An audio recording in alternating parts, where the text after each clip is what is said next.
let's talk about a huge safety gap that honestly affects millions of people on work sites everywhere. We're talking about an essential part of pretty much every modern business, yet they're often the most vulnerable people on the job. Just take a second and really think about that. When you picture a workplace accident, who pops into your head? Is it the longtime veteran or maybe the brand new hire? Well, it turns out that data often points to the contingent workers. They're brought in for specific jobs or projects, but they're so frequently left out of the very safety programs designed to protect every single person on site. Okay, so here's how we're going to break this all down. First, we'll get a handle on who this overlooked workforce really is. Then, we're going to dive into the higher risks they face and get real clear on who's responsible. After that, we'll walk through a practical blueprint for safety and finally, talk about what a truly unified culture looks like.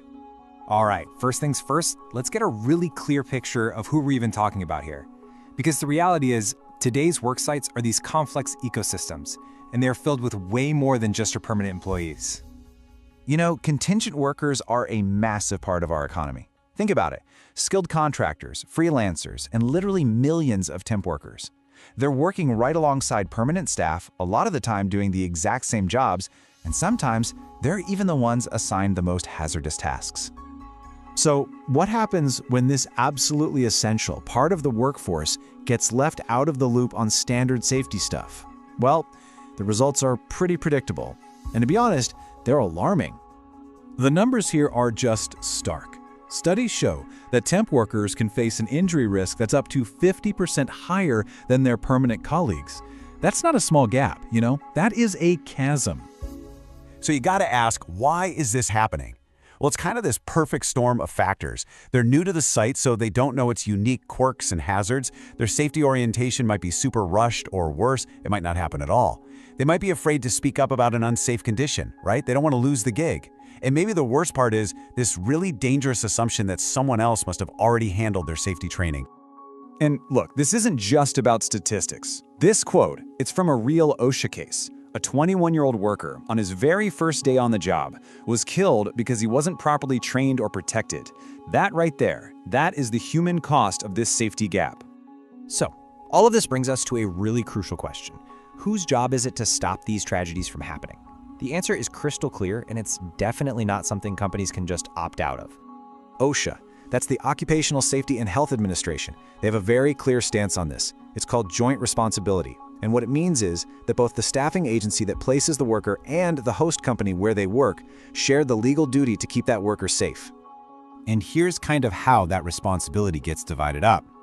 The host employer, the one on site, they handle the specific training for their own workplace and their equipment.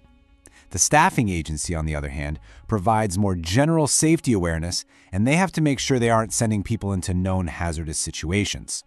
The key to all of it is communication between the two, so absolutely nothing falls through the cracks.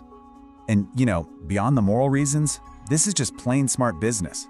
One incident can lead to crippling downtime, not to mention hefty fines. But a strong, inclusive safety record, that boosts your reputation and makes you a place people want to work. Protecting all your workers isn't just the right thing to do, it is absolutely the smart thing to do. Okay, so we've seen the problem. How do we actually fix it? Well, the good news is that building an inclusive safety program isn't some impossibly complex thing. It just requires a really deliberate, thoughtful strategy.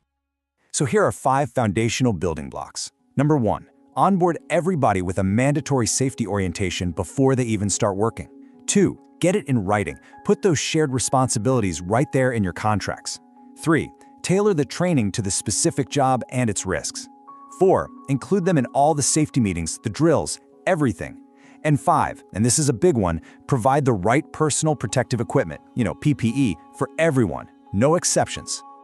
Now, of course, there are going to be challenges. I get it.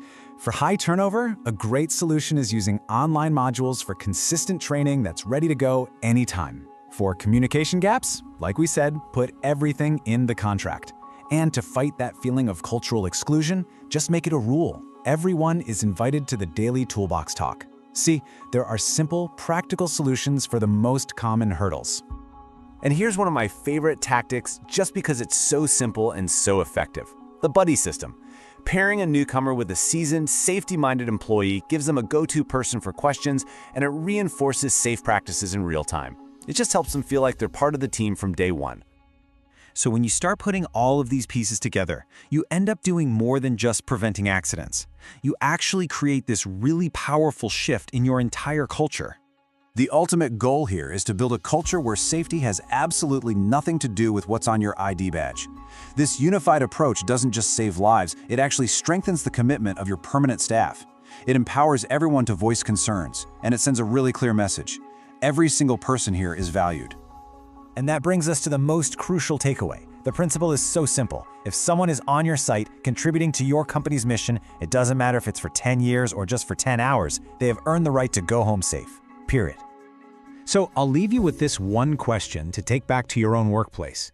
Just look around at everyone on your site, the full-timers, the contractors, the temps. Is your safety culture truly for everyone, or is it leaving someone behind?